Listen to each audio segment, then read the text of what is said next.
Hello साथियों, कैसे हैं आप। मैं प्रशांत कुमार आप सभी का वेलकम करता हूं आपके अपने YouTube channel career computer academy में। जैसा कि हमने कल की क्लासेस में इंफॉर्मेशन टेक्नोलॉजी से बारे में कुछ इंफॉर्मेशन समझी थी, आज हम उसके आगे का जो टॉपिक है उसे समझेंगे। तो आप सब रेडी हैं हमारी क्लासेस के लिए। चलिए हम आज का न्यू टॉपिक्स बीपीओ सर्विसेज को समझते हैं। इससे पहले हम आज की शुरुआत इस मंत्र के साथ करते हैं।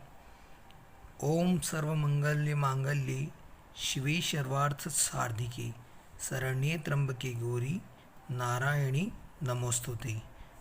आप सभी को चैत्र नवरात्रि की शुभकामनाएं।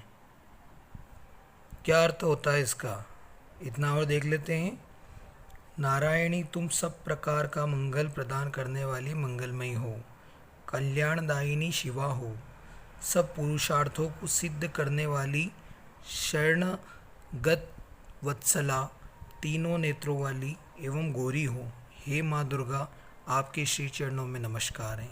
इसी के साथ आज की हमारी क्लासेस की शुरुआत करते हैं। हमारा फर्स्ट चैप्टर चल रहा है और फर्स्ट चैप्टर्स के अंदर आज का जो न्यू टॉपिक्स है वो है आप सभी का बीपीओ सर्विसेज। अब क्या होता है बीपीओ सर्विसेज, उसके बारे में हम यहाँ पर जानकारी लेंगे। तो ये रहा आपका आज का इंट्रोडक्शन बीपीओ सर्विसेज के बारे में।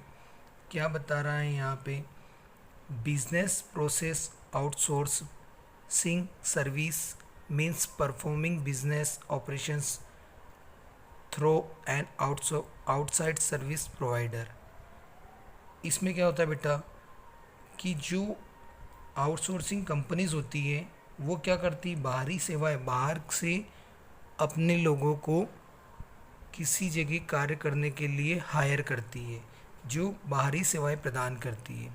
ओके, यहाँ पे देखते हैं क्या बता रहा है इसको। बिजनेस प्रोसेस आउटसोर्सिंग, बीपीओ सेवाओं का अर्थ है किसी बाहरी सेवा प्रदाता के माध्यम से व्यवसाय संचालित करना। मतलब क्या है इसके अंदर कि जो बाहरी सेवाएं होती है, बाहरी सेवाओं से मतलब है कि किस तरीके से हम आउटसोर्स के अकॉर्डिंग जो बाहरी सेवाओं के माध्यम से हम कहीं पे भी कर्मचारी नियुक्त करते हैं वो हमारी बीपीओ सर्विसेज होती है। आपको मैं यहाँ पे बताता हूँ बीपीओ सर्विसेज के बारे में। आप सभी के सामने यहाँ पर ये एक डायग्राम शो है। इस डायग्राम के अंदर आप देख सकते हैं business process outsourcing, BPO. What is the full form of BPO? BPO, business process outsourcing. ये आपको ध्यान रखना है। इसके अंदर क्या होता है, कस्टमर सपोर्ट होता है, कॉल आंसरिंग होता है, आईटी हेल्प डेस्क रहता है, टेली मार्केटिंग सर्विसेज होती है एंड थर्ड पार्टी वेरिफिकेशंस होता है। तो ये सारी जो सर्विसेज हैं ये आपकी बीपीओ सर्विसेज हैं। आई होप आपको ये बीपीओ सर्विसेज समझ में आया होगा कि बीपीओ सर्विसेज क्या है। चलिए नेक्स्ट चलते हैं।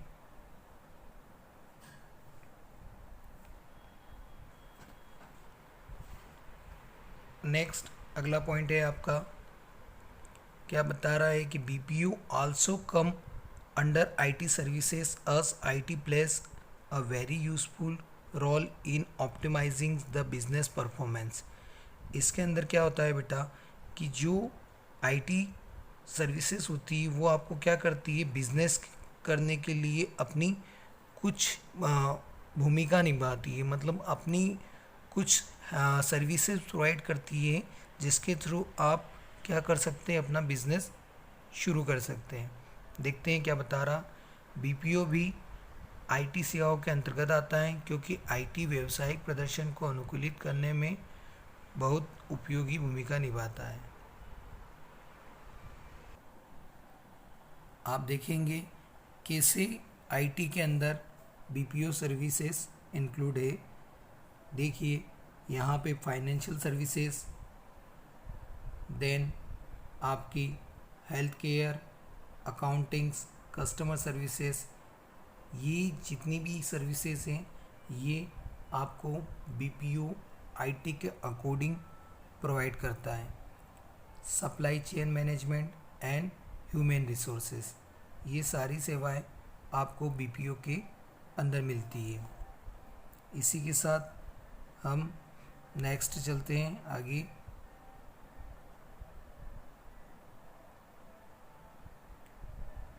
अगला पॉइंट है हमारा इसी के अंदर, the BPO industry is highly organised and hence various kinds of jobs are outsourced in India. मतलब क्या होता है बेटा इसमें कि जो बीपीओ इंडस्ट्रीज़ होती है वो क्या करती है, आउटसोर्स की थ्रू इंडिया में अपने लोगों को हायर करवाती है। यहाँ पे आप आगे समझ सकते हैं, आपके सामने मैं एक एनिमेशन के थ्रू इस चीज़ को क्लियर करूँगा क्या बता रहा है। यहाँ पे अच्छे से आपको पता चल जाएगा कि बीपीओ उद्योग अत्यधिक संगठित हैं और इसलिए भारत में विभिन्न प्रकार की नौकरियाँ आउटसोर्स की जाती है। इसके अंदर क्या होता है कि जो बीपीओ डिपार्टमेंट होता है, बीपीओ इसके अंदर जो होता है, बीपीओ क्या करता है, इंडिया में कई तरह की कौन सी आउटसोर्सिंग सेवाएं, आउटसोर्सिंग सर्विसेज क्या करता है, वो प्रोवाइड करवाता है। इन आउटसोर्सिंग सर्विसेज के थ्रू क्या होता है, कहीं पर भी एम्प्लॉयज़ को हायर किया जाता है।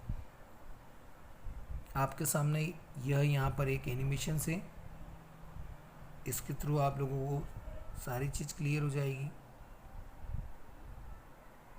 आप देख सकते हैं इस एनिमेशंस के, इस इमेज के इसके अंदर यहाँ पे ये एक इंडस्ट्रीज़ है और ये इंडस्ट्रीज़ क्या करती है, यहाँ से अपने कर्मचारी, अपने एम्प्लॉयर्स अलग अलग लोकेशंस पे अलोकेट करती है। तो ये इसे कहते हैं आउटसोर्सिंग। मैं यहाँ पे एक एग्जांपल से समझाता हूँ। सपोज़ आप, एक एग्जांपल ये है कि भोपाल में हमारा एक हेड ऑफिस है और वो क्या करता है, वहाँ के कुछ कर्मचारियों को नियुक्त हमारे यहाँ पर करता है। कुछ कर्मचारियों की नियुक्ति यहाँ पे, कुछ कर्मचारियों को जॉब के लिए हमारी लोकेशन पे भेजता है और यहाँ पे वो जो लोग कर्मचारी वर्क करते हैं वो हमारे आउटसोर्सिंग के अंदर आते हैं। तो ये सारी चीज़ें आपको आई होप क्लियर हो गई कि क्या होता है आउटसोर्सिंग। नेक्स्ट चलते हैं नेक्स्ट स्लाइड्स पर।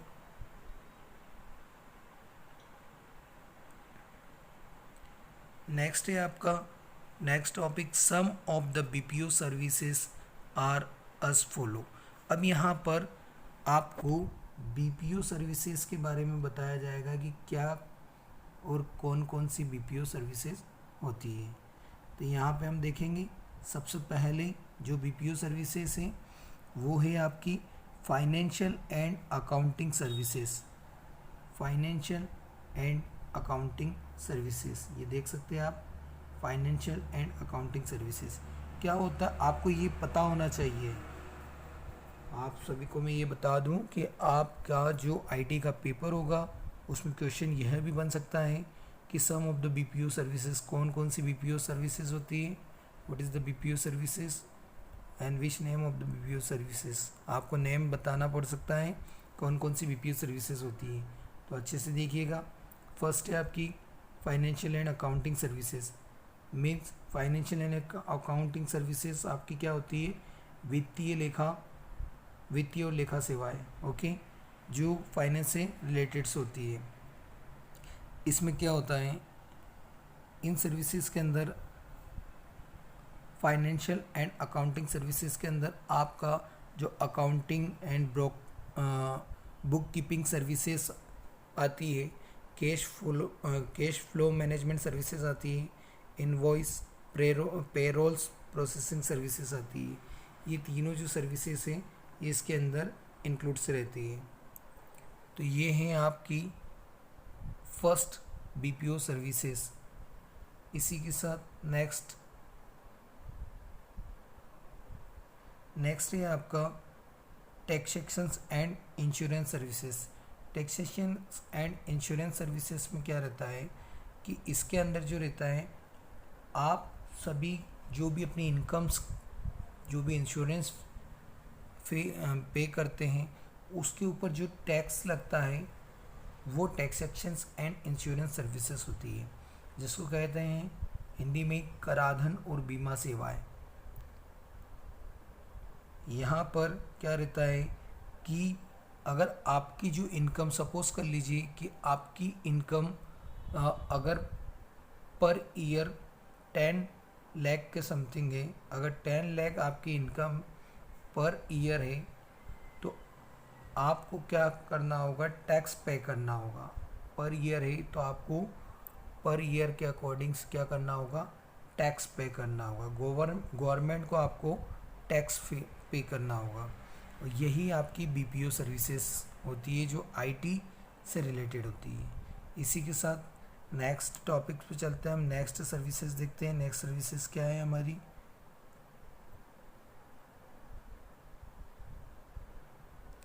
नेक्स्ट सर्विसेज है हमारी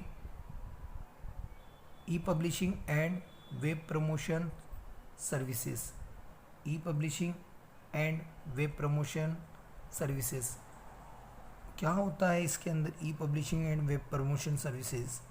इसमें जो भी है आपका ई पब्लिशिंग के अंदर जो आता है HTML, जैसे कि आप लोग कोई भी वेबसाइट्स को क्या करते हैं, डिज़ाइंस करते हैं और उसे पब्लिश करते हैं, तो वो सारी चीज़ें इसके अंदर आती है। E publisher and web promotion services, e प्रकाशन और वेब सेवाएं।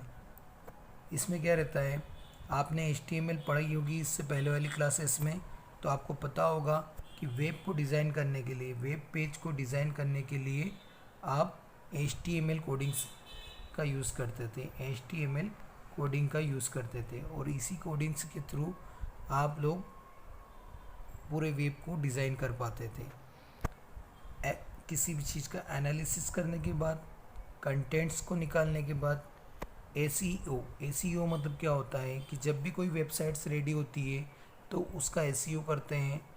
ओके, सोशल मीडिया पर उसे भेज करके, डिज़ाइन करके, एंड कीवर्डिंग सबसे मेन होता है कि किसी वेबसाइट्स के लिए अगर आप ई पब्लिशिंग कर रहे हैं तो ये सारी चीज़ें, ये सारे कंटेंट्स होना कंपलसरी। इन सारे कंटेंट्स के बिना आप वेबसाइट्स को ई पब्लिशिंग नहीं कर पाएंगे, वेबसाइट पे प्रमोशन नहीं कर पाएंगे। हाँ, ओके, नेक्स्ट चलते हैं, नेक्स्ट स्लाइड पर।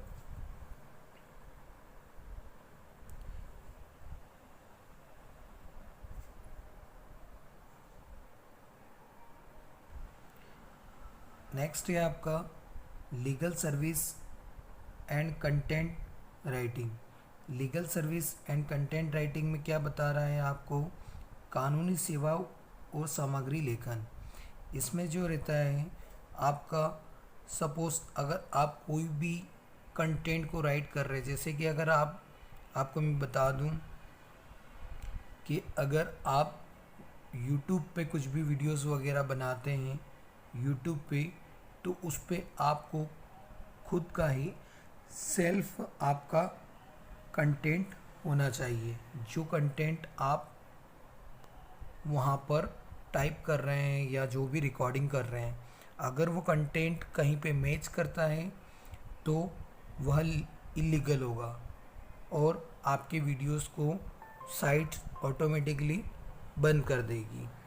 इसी तरीके से यदि आप किसी वेबसाइट्स को डिज़ाइन करते हैं और उस वेबसाइट्स को डिज़ाइन करने के बाद में अगर किसी भी वेबसाइट से वो कंटेंट मैच कर जाता है, वेबसाइट डिज़ाइन करने के बाद किसी और के कंटेंट्स को मैच कर जाता है, तब भी वह इलीगल प्रोसेस होगी। इसलिए legal service and content writing BPO के अंदर इंक्लूडिंग है।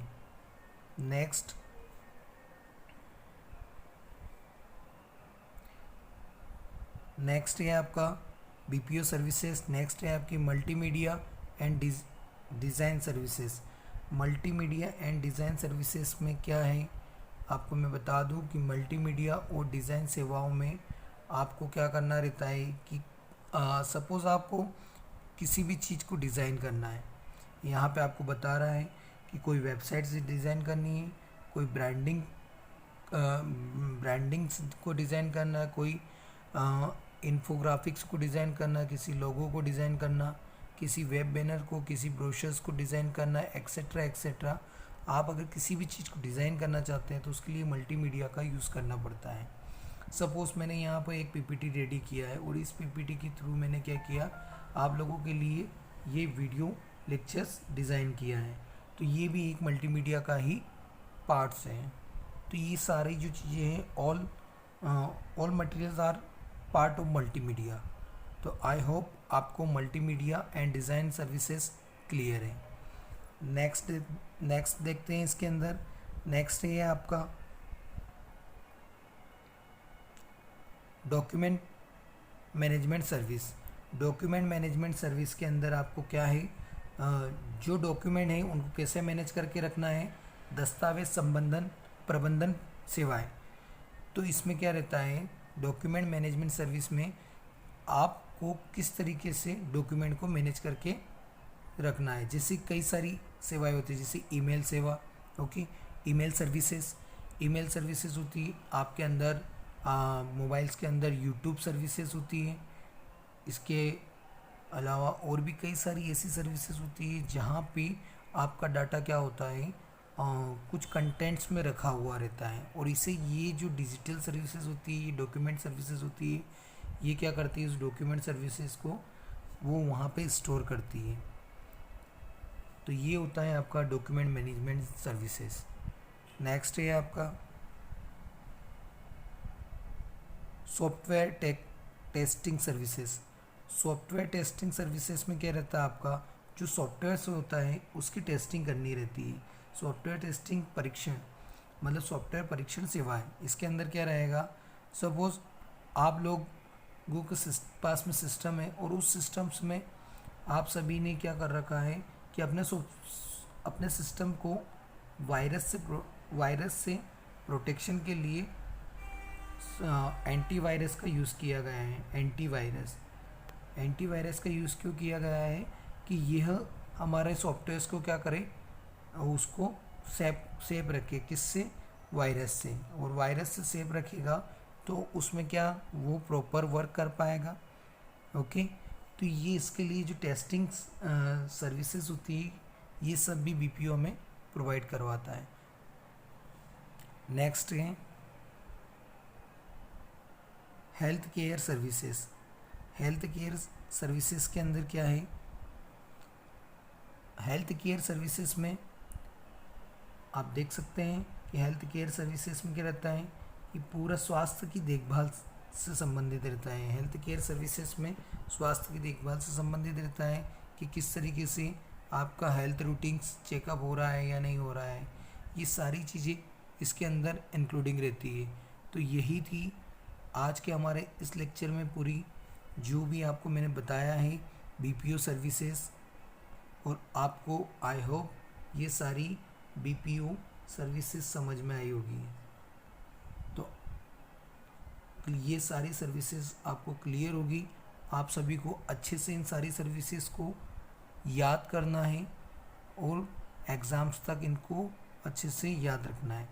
आई होप आप सभी को मेरा ये लेक्चर समझ में आया होगा, और आप सभी अगर ये नहीं समझ में आया तो आप इसको एक बार और अगेन रिपीट करिए वीडियो को और अच्छे से इसको देखिए, आपको ये क्लियर होगा।